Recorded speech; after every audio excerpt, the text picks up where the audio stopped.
तो 230 विधानसभा सीटों के लिए आज वोटिंग लगातार जारी है। कुछ देर बाद वोटिंग शुरू भी हो जाएगी। हालांकि जो बालाघाट के कुछ इलाके हैं वहां पर 7 बजे से मतदान होना है।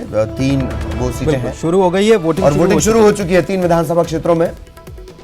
सुबह सवेरे मतदाता पहुंचना शुरू हो चुके हैं। परसवाड़ा, बैहर और लांजी, ये 3 ऐसी जगह हैं जहां पर सुबह 7 बजे से 3 बजे तक का वोटिंग का वक्त रखा गया है। नक्सल प्रभावित इलाका है और एकमात्र नक्सल प्रभावित जिला मध्य प्रदेश का बालाघाट माना जाता है। इसके लिहाज से सुरक्षा के भी तगड़े इंतजामात किए गए हैं और न केवल मध्य प्रदेश बल्कि छत्तीसगढ़ की तरफ से भी, मध्य प्रदेश की बॉर्डर से जो छत्तीसगढ़ का इलाका लगता है वहां पर भी हमने कल खबर दिखाई थी कि कैसे पुलिस पूरी तरह से मुस्तैद है, सुरक्षा बल पूरी तरह से मुस्तैद हैं। कुछ जगहों से इससे पहले खबर आई थी कुछ दिनों पहले कि यहाँ नक्सली मूवमेंट देखा गया है, तो इस लिहाज से और ज़्यादा सुरक्षा तगड़ी कर दी गई है। दरअसल यहाँ बहुत एक्टिव नक्सल मूवमेंट भी इस वजह से है क्योंकि जिस तरीके से छत्तीसगढ़ से पुनीत नक्सलियों को खदेड़ा जा रहा है या वो बैकफुट पर हैं, तो इसी तरीके से अलग अलग राज्यों में वो मूव कर जाते हैं। क्योंकि राज्यों की सीमाएं पुलिस वालों के लिए हो सकती हैं, सुरक्षा बलों के लिए हो सकती हैं, नक्सलियों के लिए नहीं है। लेकिन इन सब से हमारे मतदाता को कोई फर्क नहीं पड़ता है। 3 विधानसभा क्षेत्र हैं बालाघाट के, परसवाड़ा, बैहर, लांजी, और मतदान यहाँ शुरू हो चुका है। बिल्कुल। और अगर पिछला देख लिया जाए, रिकॉर्ड देख लिया जाए, तीनों जगह कांग्रेस ने कब्जा जमाया था। इस बार मुकाबला कड़ा है। अनुपमा नेताम और संजय उइके के बीच मुकाबला है। बैहर में तो लांची में हिना लिखीराम कांवरे कांग्रेस की तरफ से, रमेश पथेरे बीजेपी की तरफ से मैदान में है, और परसवाड़ा में रामकिशोर कांवरे और मधु भगत के बीच मुकाबला है। लेकिन बालाघाट बड़ी सीट, गौरीशंकर बिसेन खड़े हुए, बीजेपी सरकार में मंत्री हैं, छात्र जीवन से राजनीति में सक्रिय रहे हैं और पुराने नेता हैं। वो भी, उनकी भी किस्मत 8 बजे से कैद होनी शुरू हो जाएगी ईवीएम में। वाकई, और सिलसिला शुरू हो चुका है। ईवीएम के साथ इस बार वीवीपैट का भी इस्तेमाल हो रहा है, सीसीटीवी सर्विलांस है, तमाम तरह की व्यवस्थाएं हैं। देखिए और पोल की तस्वीरें कुछ कि किस तरीके से पहले चेक किया जा रहा है, मशीनों को चेक किया जा रहा है कि मशीनें ठीक तरीके से काम कर रही हैं, नहीं कर रही हैं।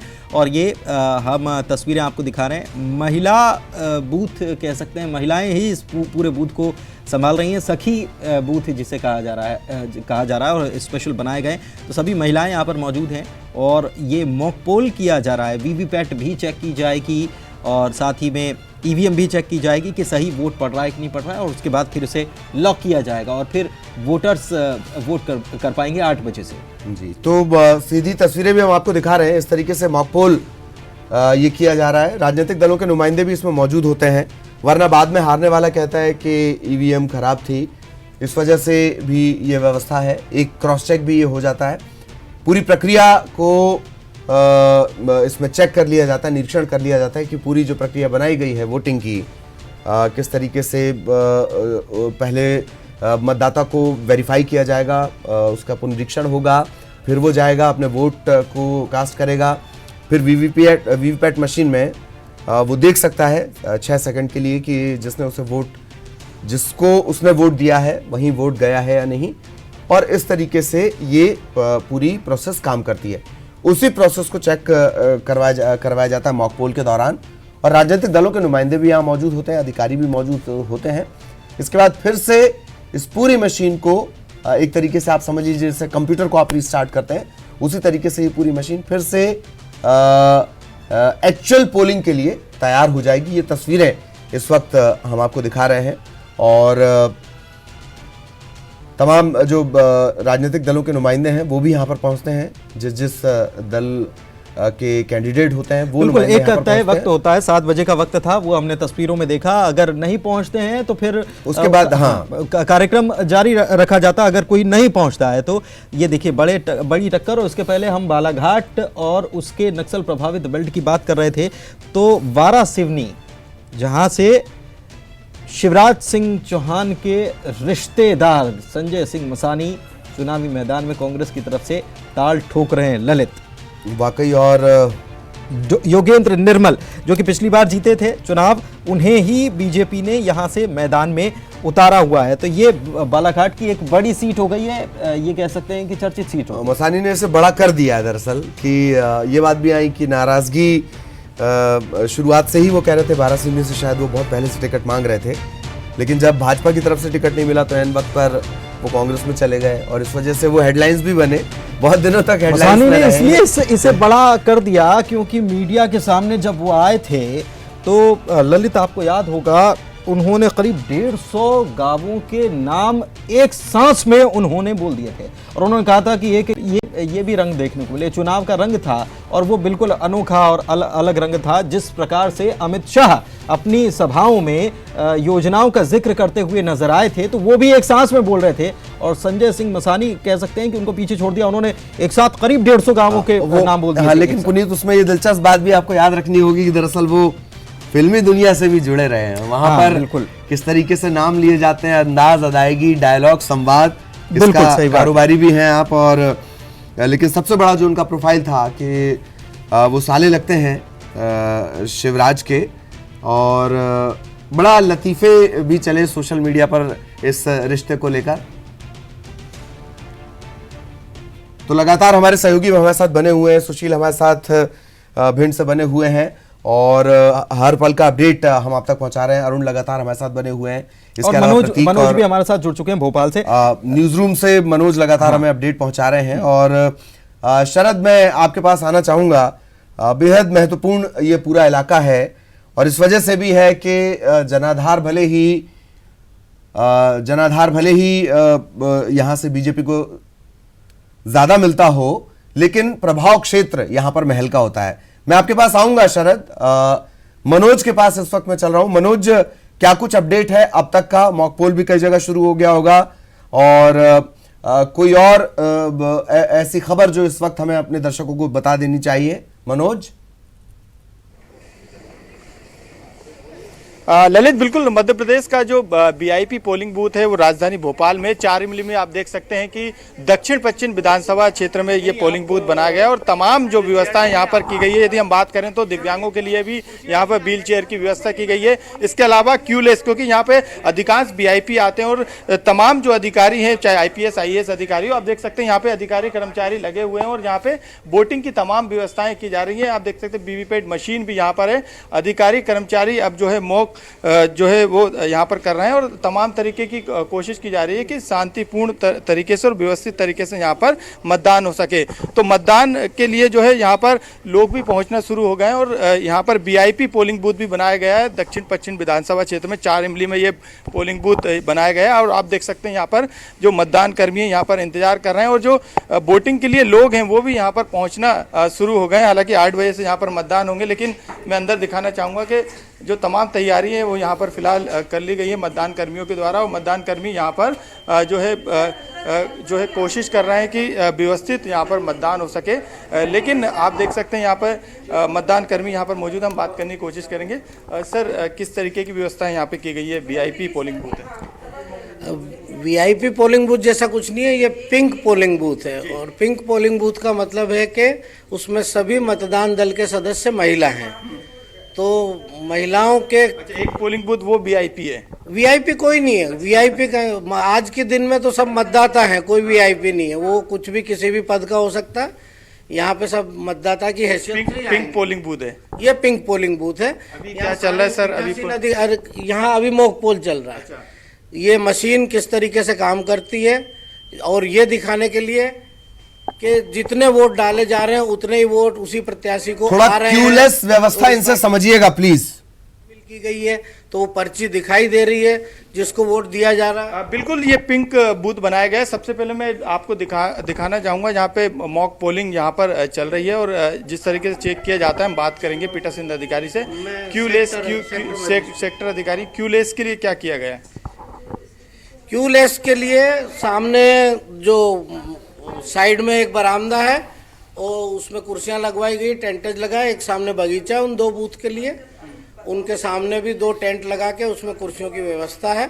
आराम से सभी वहाँ मतदाता आके प्रतीक्षा कर रहे हैं। ये इन्हीं पे नहीं और भी कई मतदान केंद्रों पे व्यवस्था की गई है ताकि मतदाता इस भय से। अभी क्या मॉक पोल चल रहा है? अभी मॉक पोल चल रहा है। ये जो प्रक्रिया है 8 बजे से असली मतदान शुरू होगा। अभी एजेंटों की उपस्थिति में मॉक पोल बिल्कुल मॉक पोल की प्रक्रिया। और ललित, ये क्यूलेस का हर जिले में 2 से 3 चार के करीब ऐसे क्यूलेस सेंटर बनाए गए हैं। और ये खबर हमने दिखाई थी कि यहाँ पर आप चाहें तो पहले से ऐप के जरिए आप अपनी बुकिंग करा सकते हैं, वक्त बुक करा सकते हैं और उसके बाद वहां जाकर मतदान कर सकते हैं, ताकि लाइन में खड़े रहने का, जो जिन लोगों को लगता है कि लाइन में खड़े रहना एक झंझट है, तो उससे बचा जा सकता है।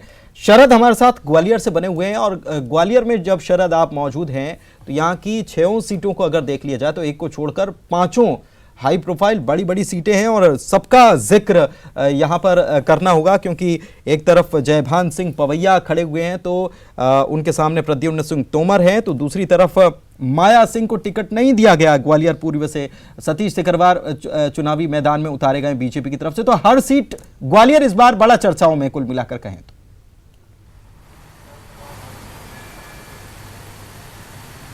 हाँ बिल्कुल, देखिए आपने एकदम सही कहा है। और इससे पहले ललित जो बात भी जोड़ रहे थे कि भले ही यहाँ बीजेपी का जो दबदबा है वो दिखाई देता हो सीटों के आंकड़ों के हिसाब से, लेकिन कहा यह जाता है कि ये सिंधिया का गढ़ है। लेकिन देखिए परिस्थितियाँ देश काल के हिसाब से बदल जाती हैं और जब हम लोकसभा के बारे में बात करते हैं तो फिर बात ये निकल के सामने आती है कि उस दौरान में जब मोदी लहर थी पूरे देश में और मध्य प्रदेश की 29 में से 27 सीटें बीजेपी ने जीती थी और 2 सीटें जो नहीं जीत पाई थी उनमें से एक गुना और शिवपुरी की सीट थी और वहां से ज्योतिरादित्य सिंधिया मैदान में थे। तो ये बात थी। लेकिन हम जब विधानसभा की बात करते हैं और जैसा कि पुनीत आप कह रहे हैं कि निश्चित तौर पर ग्वालियर एक महत्वपूर्ण जगह है, न केवल कांग्रेस के राजनीतिक रसूख के लिहाज से बल्कि बीजेपी के भी राजनीतिक रसूख के लिहाज से। जैसा मैंने आपको बताया भी था कि अब से कुछ ही देर बाद नरेंद्र सिंह तोमर जो बीजेपी के चुनाव अभियान समिति के अध्यक्ष भी थे और ग्वालियर से सांसद भी हैं, वो यहाँ पर आएंगे और अपने मताधिकार का इस्तेमाल करेंगे। उन्होंने जिस तरीके से पूरा कैंपेन ग्वालियर चंबल में संभाला था और कहीं ना कहीं बीजेपी के लिए उनकी प्रतिष्ठा भी कहीं ना कहीं दांव पर है और जो समीकरण यहाँ पर बने हुए हैं इस बार काफ़ी जटिल हो गए हैं, क्योंकि अगर हम ग्वालियर दक्षिण विधानसभा सीट की बात करें तो वहाँ से कैबिनेट मंत्री नारायण सिंह कुशवाहा को बीजेपी ने मैदान में उतारा था, लेकिन समीक्षा गुप्ता जो बीजेपी से ही पूर्व मेयर रही हैं ग्वालियर की, वो निर्दलीय मैदान में आ गई इस बात से नाराज होकर कि उन्हें टिकट नहीं दिया गया। तो अब यहाँ पर त्रिकोणीय मुकाबला हो गया है, क्योंकि कांग्रेस की ओर से जो प्रवीण पाठक हैं उनको उम्मीदवार बनाया गया है और नारायण सिंह कुशवाहा को अब खुद समीक्षा गुप्ता ही टक्कर दे रही हैं। तो इस तरीके के जो समीकरण है वो भी यहाँ कुछ सीटों पर बन रहे हैं। जहां तक बात आपने जयभान सिंह पवैया की तो वो ग्वालियर विधानसभा सीट है, वहां से मैदान में है और उनका मुकाबला पिछली बार की तरह ही प्रद्युम्न सिंह तोमर से है। प्रद्युम्न सिंह तोमर को पिछली बार जयभान सिंह पवैया ने हराया था, लेकिन उससे पहले यानी कि 2008 में हम बात करें तो प्रद्युम्न सिंह तोमर ने जयभान सिंह को हराया था। तो इस तरीके के समीकरण भी यहाँ पर देखने को मिले हैं। भितरवार सीट है, कुल 6 सीटें आती हैं ग्वालियर जिले में, उनमें से एक भितरवार सीट है। भितरवार में जो स्वर्गीय अटल बिहारी वाजपेयी हैं पूर्व प्रधानमंत्री, उनके जो भांजे हैं अनूप मिश्रा मैदान में हैं। हालांकि अनूप मिश्रा को पिछली बार भितरवार सीट से ही हार का सामना करना पड़ा था, लेकिन इस बार वो फिर से मैदान में हैं और डबरा से इमरती देवी सुमन जी। ये भी हो सकता है कि करुणा शुक्ला, छत्तीसगढ़ का करुणा शुक्ला इफेक्ट देखकर उन्हें टिकट दिया गया हो। और आशीष हमारे साथ जुड़े हुए हैं, उनका भी हम रुख करेंगे। नरसिंहपुर से जुड़े, नरसिंहपुर से हमारे साथ जुड़े हुए हैं, उनका भी हम रुख कर लेते हैं। क्या कुछ अपडेट है उनसे भी ले लेते हैं। आशीष, क्या अपडेट इस वक्त तक?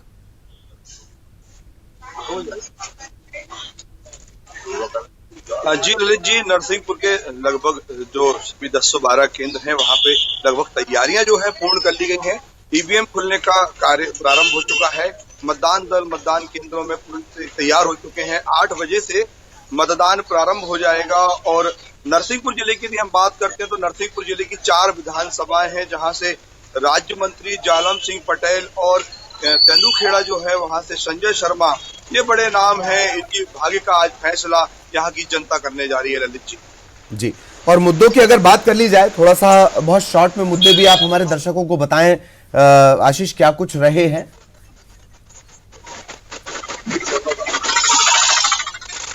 चारों विधानसभाओं के सबसे बड़े मुद्दे की हम बात करें तो किसान यहाँ बहुत बड़ा मुद्दा रहा है। किसान कृषि प्रधान ये जिला है। गन्ना किसान की हम बात करें, चाहे भावांतर में जो दाल बेचने वाला मामला हो, दलहन की हम बात करें, तो यहाँ किसान बड़ा मुद्दा रहा है। उनके लिए परेशानियां बढ़ी रही हैं। एक बेरोजगारी का बहुत बड़ा मुद्दा रहा है। युवा बेरोजगार यहाँ पर रहे, किसी प्रकार के यहाँ पे उद्योग नहीं मिल पाए हैं। तो ये दो बड़ी जो बात है ये जरूर युवाओं के बीच में और किसानों के बीच में हमेशा से चर्चाओं का विषय रही है और ये कहीं ना कहीं आने वाले परिणाम पे बड़ा ही इफेक्ट डालने वाली है। वाकई और परिणाम पर ये इफेक्ट डालेंगी। आपके पास हम आगे भी आते रहेंगे आशीष, और अपडेट हम आपसे लेते रहेंगे। लगातार हमारे सहयोगी तमाम जगहों पर बने हुए हैं, किस तरीके के समीकरण हैं। और सबसे अचरज की बात यह है कि खुद नर्मदा जो है वो नरसिंहपुर के इर्द गिर्द से निकलती हैं, और उसके बावजूद भी इसी नरसिंहपुर के कई इलाके सूखे जैसी समस्या, लगभग सूखे जैसी समस्या से त्रस्त और ग्रस्त नजर आते हैं। लगातार प्रतीक भी हमारे साथ बने हुए हैं, प्रतीक के पास भी हम चलेंगे। प्रतीक, किस तरीके की स्थितियां फिलहाल नजर आ रही हैं, और अब थोड़ी देर है वोटिंग शुरू होने में, मॉकपोल शायद शुरू हो चुका होगा अभी।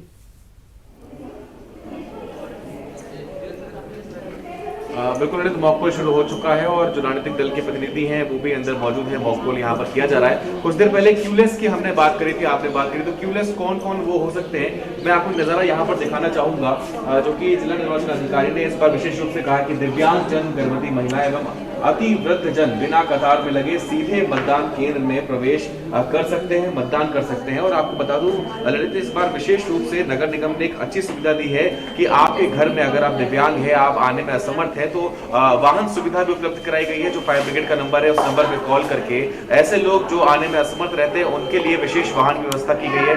1000 का जो दल है वो कर्मचारियों का लगाया गया ताकि वो ऐसे मतदाताओं को मतदान केंद्र तक यहाँ पर ला सके, ताकि उनको सुगमता महसूस हो सके। और लगातार ना केवल ये बल्कि 2128 मतदान केंद्र जैसा कि मैंने आपको बताया वो यहाँ पर बनाए गए हैं। 400 से अधिक संवेदनशील है, 300 से अधिक पिंक बूथ है जिसे हम सखी भी एक लिहाज से कह रहे हैं, और 26 वल्नरेबल केंद्र हैं, 9 सुगम मतदान केंद्र यहाँ पर बनाए गए हैं। तमाम व्यवस्थाएं इस बार जो है वो तगड़ी की गई हैं। पिछले बार से हर बार कुछ न कुछ बेहतर करने का प्रयास किया जाता है। युवाओं के लिए इस बार अच्छा एक अनोखा प्रयास यहाँ पर मतदान को प्रतिशत बढ़ाने के लिए किया गया है कि अगर ऐसे युवा मतदाता जो पहली बार वोट कर रहे हैं उनके लिए सेल्फी स्टैंड भी कई मतदान केंद्रों पर बनाए गए हैं। जैसे ही मतदान करके आते हैं और अपनी फिंगर दिखा करके वो सेल्फी अपलोड करते हैं तो जिला निर्वाचन कार्यालय भी उनको पुरस्कृत करेगा। तो एक अच्छी प्रक्रिया इस बार अपनाई गई है, तमाम नई नई चीजों को अपनाया गया ताकि मतदान का प्रतिशत बिल्कुल अच्छी प्रक्रिया अपनाई गई है। संवेदनशील केंद्रों पर भी सुरक्षा तगड़ी की गई है, और संवेदनशील की जब बात करते हैं तो इलाका भिंड का भी याद आता है। और यहां पर एक महत्वपूर्ण सीट है गोहद, जहां पर लाल सिंह आर्य, मंत्री लाल सिंह आर्य, जिन पर कोर्ट का मामला भी चल रहा है, कोर्ट में मामला भी जिनका चल रहा है, वो पहुंचे थे वोटिंग के लिए, पहुंचने वाले हैं, क्योंकि अभी तो 8 बजा नहीं है, क्योंकि 8 बजे से यहां वोटिंग होगी। लेकिन हमारे संवाददाता ने उनसे बातचीत की है, सुनवाते हैं। मंत्री लाल सिंह आर्य चुनाव लड़ रहे हैं। लाल सिंह जी हमारे साथ है। सर, मध्य प्रदेश में आपकी सीट बहुत चर्चित सीट है, किस तरह से आज आप निकले हैं और क्या उम्मीदें हैं? अभी तो मैं रात्रि में क्षेत्र से निकल कर आया हूँ। अभी स्नान करके पूजा करके फिर वोट डालने जाऊंगा। मुझे लगता है कि गोहद का मतदाता आज विकास पर मोहर लगाएगा, अफवाहों पर और झूठे वादों पर मोहर नहीं लगाएगा। जनता जनार्दन के बीच में मैं लगातार फॉर्म भरने के बाद घूम रहा हूँ। अपार जन समर्थन, अपार आशीर्वाद जनता का हमको मिल रहा है, और इसी से भारतीय जनता पार्टी का विजय श्री होगी। सर, कल एक तरह से कत्ल की रात रही, किस तरह से रात गुजरी आपकी? पूरा जनसंपर्क ही चलता रहा, रणनीति ही चलती रही, या फिर कुछ आपने आराम भी किया, या फिर करवटें बदल कर ही कुछ वक्त पास किया? किस तरह से रहा आखिरी रात? आज मैं रात को सोया ही नहीं हूँ। कुछ विपक्ष के लोग गोहद को चारागाह बनाना चाहते थे, हम चौकीदारी कर रहे थे। वो विकास पर और अपने अच्छे कामों पर वोट नहीं मांग रहे, वो जुगाड़ लगा रहे, कहीं जुगाड़ मिले वोटों को खरीदा जाए, कुछ गलत काम किए जाएं। तो मैंने लगातार इस पर चौकसी बना के रखी थी, और कई बार पुलिस का छापा भी उनकी जीपों पर पड़ा, तलाशी हुई, और वो लगातार पुलिस को देखकर भागते रहे। अब जो पुलिस को देखकर भाग रहे गलत काम करते हुए, वो जनता उसको स्वीकार कैसे करेगी? कितनी उम्मीदें हैं सर इस बार? जो है ये चुनाव भी एक तरह से कहा जाए तो कांटे का चुनाव है मध्य प्रदेश के लिए, शिवराज सरकार के लिए, आप सभी लोगों के लिए। स्वाभाविक है, कोई भी चुनाव कांटे का ही माना जाता है, लेकिन परिणाम जब आता है तो जनता क्या सोचती है वो परिणाम में तब्दील होती है। 2003 का, 2008 का, 2013 का चुनाव भी कांटे का ही माना जा रहा था, लेकिन भारतीय जनता पार्टी लगातार सीटें बढ़ाती रही। इसमें भी कांटे का टक्कर बताई जा रही है, लेकिन मैं ऐसा मानता हूं कि चौथी बार भी शिवराज सिंह जी के नेतृत्व में भारतीय जनता पार्टी की सरकार बनेगी। तो ये है कद्दावर मंत्री लाल सिंह जी आर्य, और स्वाभाविक है इस बार जिस तरह से मध्य प्रदेश और उनकी गोहद विधानसभा क्षेत्र में कांटे की टक्कर है, तो जो रात थी वो रात आंखों ही आंखों में कट गई, सो नहीं पाए हैं और पूरी तरह से फील्डिंग उनकी चलती रही, निगाहें विपक्ष पर भी रही, लेकिन उनका ये मानना है कि इस बार भी उनको प्रतिसाद मिलेगा और एक बार फिर उनको कामयाबी मिलेगी। तो बहुत सारी बातें लाल सिंह आर्य ने कही, बहुत सारी बातें हम भी लगातार आपको दिखाते रहते हैं। लाल सिंह आर्य की ये खासियत है कि वो आपको बता सकते हैं कि जो तमाम तरह का कानून है उसमें किस किस तरीके से कहाँ कहाँ छेद हैं, ये हमारे दर्शक समझ जाएंगे, बहुत समझदार हैं। और गोहद का वो जिक्र कर रहे थे, कॉन्फिडेंट वो हैं और वो इतने कॉन्फिडेंट हैं कि पूरी रात वो घूमते रहे। ये भी एक अचरज है, ये भी एक विरोधाभास है। बहरहाल ये कांटे की टक्कर, ये जो ग्राफिक्स है इस पर आप जरूर नजर रखिएगा। कई समीकरण इसमें बनेंगे, कई समीकरण बिगड़ेंगे। मुद्दों की एक बार फिर बात कर ली जाए तो तमाम तरह के मुद्दे अलग अलग इलाकों के हैं, उन मुद्दों की भी बात करेंगे। क्या आपके नुमाइंदों ने वो उठाए वो भी हम आपको बताएंगे। 52 जिलों में 52 रिपोर्टर लगातार तैनात हैं। महाकवरेज लगातार जारी है, हम अपने दर्शकों तक पहुंचाते रहेंगे। बिल्कुल, महाकवरेज लगातार जारी है। और जब आप बात कर रहे थे गोहद और लाल सिंह आर्य की बात कर रहे थे, आपने बताया कि कौन कौन सी चीज़ें वो बहुत बारीकी से जानते इसलिए हैं, 3 बार विधायक रह चुके हैं, तो 15 साल बहुत होता है बहुत जानने के लिए, और जिसका आप जिक्र भी कर रहे थे।